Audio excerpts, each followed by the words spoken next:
servos, diz a palavra de Deus. E Eliseu, irmãos, isso é poderoso demais. Olha o que está escrito. Versículo 18. E como desceram contra ele, orou Eliseu ao Senhor e disse: fere, peço-te, esta gente de cegueira. Feriu-a de cegueira conforme a palavra de Eliseu. Então Eliseu lhes disse: não é este o caminho, nem esta a cidade. Segui, e guiar-vos-ei ao homem que buscais. E os guiou a Samaria. Mas o que eles estavam buscando era Eliseu. Eliseu estava em Dotã, 22 quilômetros de Samaria. Eliseu disse para eles: eu vou guiar vocês ao homem que vocês estão buscando. Eliseu saiu de Dotã, uma cidade afastada de Samaria, e foi para Samaria, aonde pertencia a Israel e estava mais fortificada pelo exército de Israel. Escuta, em nome de Jesus, esta noite, há lugares tenebrosos na terra. Há lugares que você pode estar morando, em lugares tenebrosos. Não importa se é lugar de luxo ou se é um lugar de periferia, de pobreza. Há lugares que parece que as pessoas pecam de uma forma tal que os demônios se fortalecem. Há tempo de ficar em certos lugares e há tempo de sair e estar em lugares aonde a presença de Deus está. Por isso que a Bíblia diz: não deixe de congregar, não deixe de vir à igreja e cultuar a Deus. Cada culto é diferente um do outro. Nós temos que cultuar ao Senhor, porque a igreja é o refúgio de Deus na terra. Tem crentes que estão congregando somente em casa, não vão mais à igreja. Tem crentes que estão só congregando através da televisão. Aonde está a unidade de Salmo 133? Quão bom e quão suave é que os irmãos vivem em união.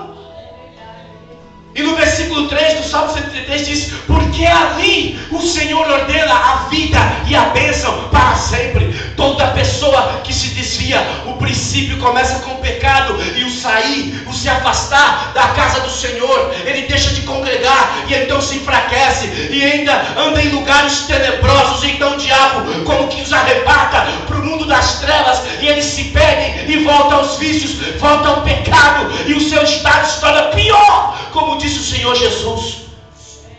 Então não importa se você se enfraquece, não importa se você até comete algum deslize, não importa. O que importa é você se humilhar diante do Senhor e não deixar de congregar e vir à igreja e adorar a Deus e pedir a misericórdia de Deus. E Deus é um Deus de amor.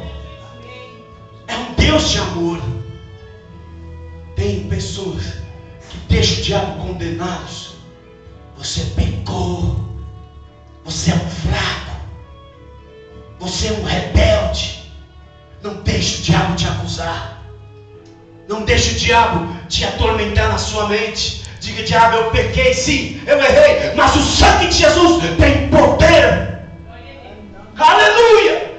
Se confessarmos nossos pecados, Ele é fiel e justo para nos perdoar os pecados e nos purificar de toda injustiça. Glória a Deus. Eliseu disse: eu vou guiar vocês ao homem que vocês estão procurando. Eliseu saiu daquela região onde eles haviam cercado, pela noite, pela madrugada, 22 quilômetros, e foi a Samaria. Quando ele chega em Samaria, diz a palavra de Deus que Eliseu pediu. Vamos ler. Tendo, versículo 20. Versículo 20. Glória a Deus. Tendo ele chegado a Samaria, disse Eliseu: ó Senhor, abre os olhos destes homens para que vejam. Abriu-lhes o Senhor os olhos e viram, e eis que estavam no meio de Samaria. Escuta, aleluia, glória a Deus. Você imagina esses homens, esses soldados que vieram buscar Eliseu, estavam endemoniados. estavam perturbados, estavam sob uma ordem maligna. Eles vão em Dotã. Lá estavam os carros e cavalos de fogo e o exército de Deus cercando Eliseu.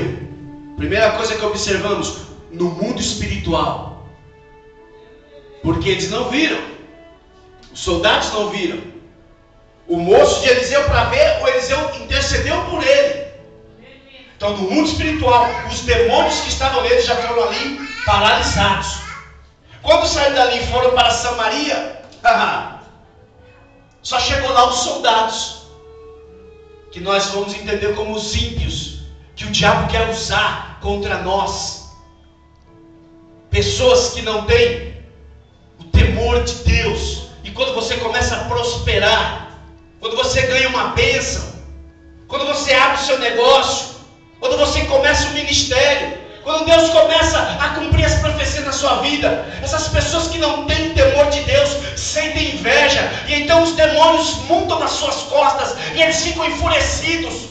Seja na escola, no trabalho, na rua onde você mora, seja até dentro de casa, por um parente, por um filho ou uma pessoa que você ama, da sua casa, e como que se levanta contra você. Você tem que ter um discernimento espiritual para saber que aquela pessoa é alvo do amor de Deus, mas que Deus já decretou o juízo e já condenou e já despojou e já tirou todo o poder das trevas pela morte do seu Filho Jesus Cristo. Então quando você entende isso, aquela pessoa é alvo do amor de Deus. E a nossa luta, Efésios 6,12, não é contra carne e sangue, e sim contra principados, potestades, príncipes das trevas, hostes espirituais da maldade, nas regiões celestiais, no mundo espiritual. Quando nós entendemos isso, então sabemos aonde guerrear. Veja o que sucedeu nessa história. Olha a estratégia. Quando chegaram na cidade de Samaria, os demônios já foram paralisados pelo fogo de Deus. Os ímpios, os soldados, chegaram, somente eles. Olha a atitude do rei de Israel. Olha a atitude dele.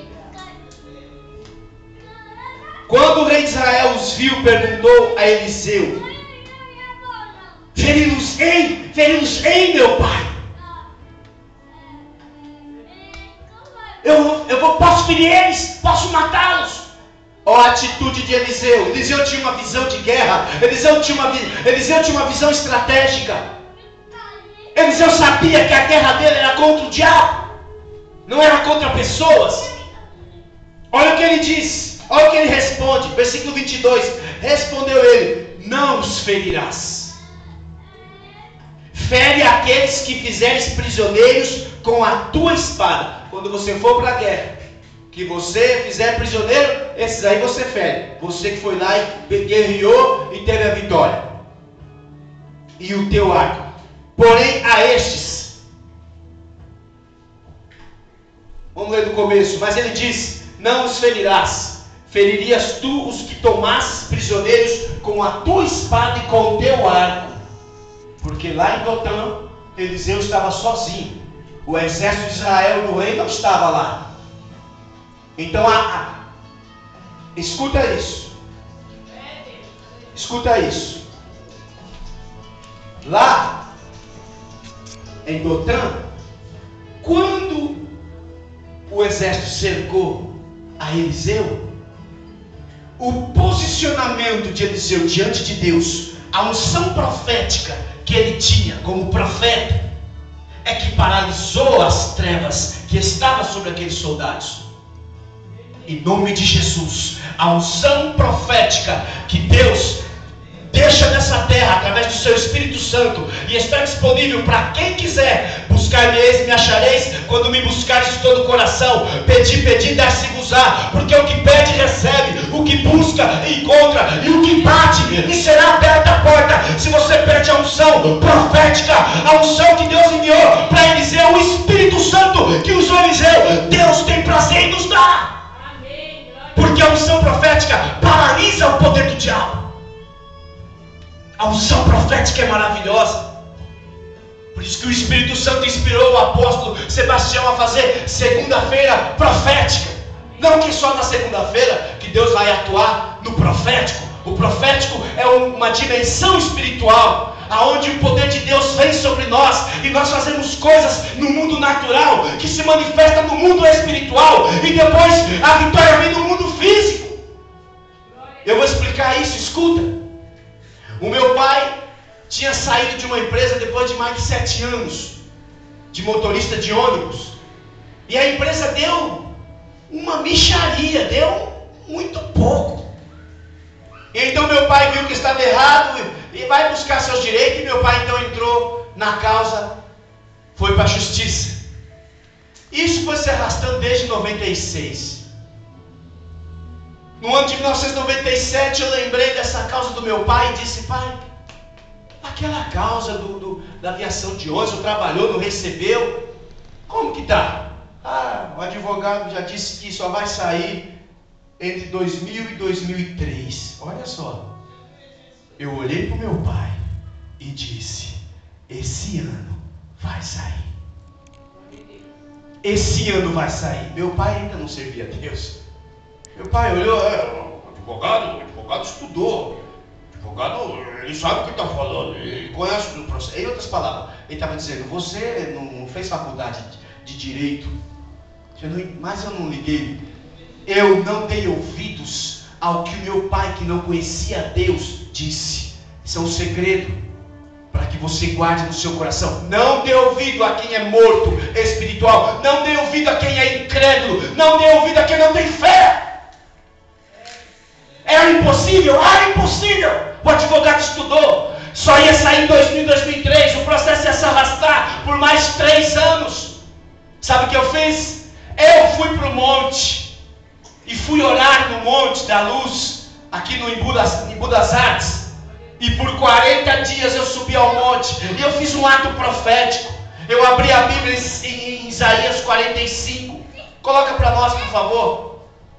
Isaías 45. Eu abri a Bíblia em Isaías 45 e durante 40 dias subi ao monte. E primeiro eu dobrava meu joelho e buscava o Senhor e orava. E depois de uns 40 minutos a 1 hora de joelho no chão, eu me levantava, abria a Bíblia. Deus havia falado comigo e no capítulo 45 de Isaías, que diz assim: assim diz o Senhor ao seu ungido, a Ciro. Eu tirei o nome Ciro e coloquei o meu nome.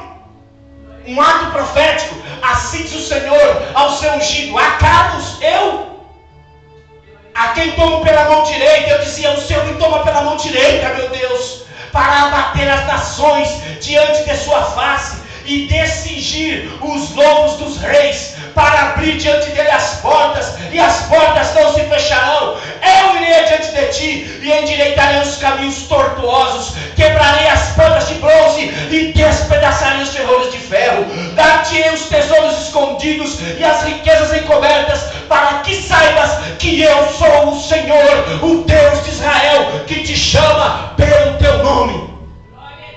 E então durante esses 40 dias eu me colocava lá, e quando eu lia esse versículo 2, quebrarei as portas de bronze, eu já tinha ido lá em frente àquela empresa de ônibus, e os portões são enormes, porque tanto sai o ônibus como entra, é enorme os portões lá daquela aviação. E então eu imaginava isso aqui no meu espírito. Eu creio, o Senhor vai diante de mim e vai endireitar os caminhos tortos lá no fórum do Taboão da Serra, aonde estava correndo o processo. Tinha algo estranho. Meu pai trabalhou, tinha direito e recebeu 10% do que tinha que receber. Caminhos tortos. Quebrarei as portas de bronze e despedaçarei os ferrolhos de ferro. E então eu via como que aqueles ferrolhos daquele portão enorme sendo quebrados espiritualmente, Deus se entregando a vitória. Porque no versículo 3 está escrito: dar-te-ei os tesouros escondidos e as riquezas encobertas. Escuta isso que eu vou te dizer. Aonde está o tesouro escondido? Aonde estão as riquezas encobertas? Sabe quanto entra numa aviação de ônibus por dia? Em Curitiba, uma empresa de ônibus de não muito porte, grande, 120, 150 mil por dia.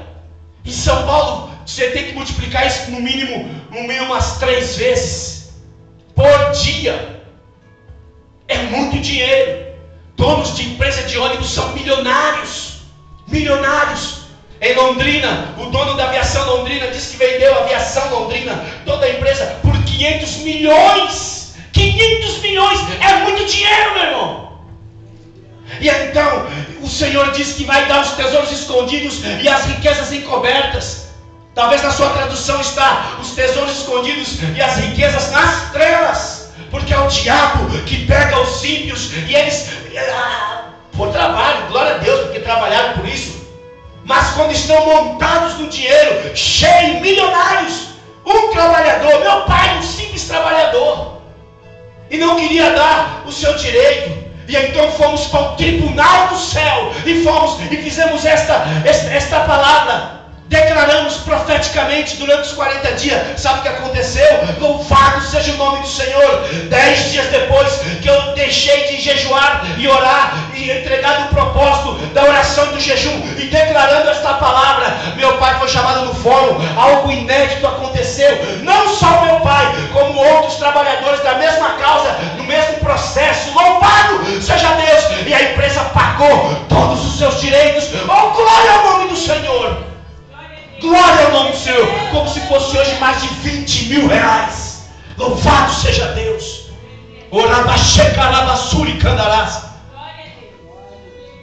Escuta, não há coisas na terra duras, impossíveis, tenebrosas, que não se despedace no mundo espiritual pelo poder do fogo do Espírito Santo que está em nós, pelo poder do nome de Jesus, do sangue de Jesus.